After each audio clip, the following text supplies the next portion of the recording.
Yeah, so we run a clinic with 2 locations. The model that we use is referred to as direct primary care, or DPC for short, or direct care for short.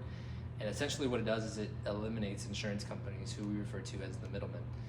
And what our what our model of care does is it's basically membership-based healthcare, and that membership is going to provide about 90% of all your healthcare needs. And the 10% that it doesn't provide are things like treatment for cancer, emergency surgery, motor vehicle accidents, all those kind of like catastrophic type issues that might come up for somebody in their lifetime.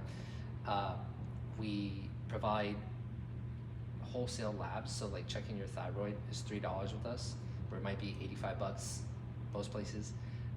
We wrap all our procedures into the membership, so stitches, if we need to drain a cyst, if we need to drain an abscess, if we need to give you injections for pain, or you're super sick and we need an IV, or you need an antibiotic injection, strep, flu, and COVID testing, all that's wrapped in there. We wrap in virtual specialists. We even have free medications now. And what we do is we kind of limit how many members each clinician can have. So we primarily are incentivized by making the whole experience as convenient as we can for our members.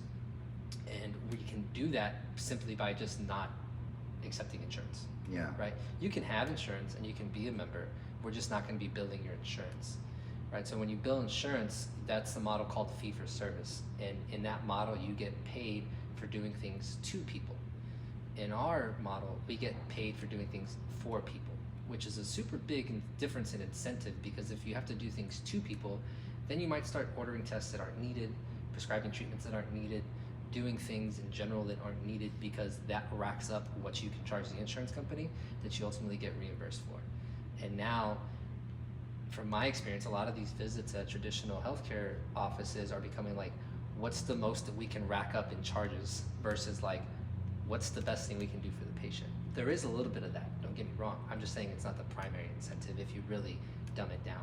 And one of my favorite examples is this, is like if I open a lemonade stand and I go to some big lemonade company and they say, hey, don't worry, we're gonna give you all the lemonade mix, we're gonna give you all the water, we're gonna provide you all the cups, we're gonna provide you the gallon, we're gonna provide you the table, we're gonna provide you with the sign.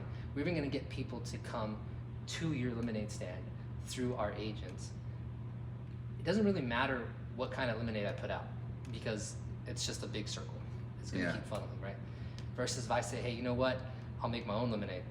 I'll make my own table, I'll make my own sign. I'll do things the way I wanna do it. I'll make the lemonade with my recipe. I have to make sure now that I'm putting out the best lemonade every single day. Otherwise, nobody's guaranteeing me return customers.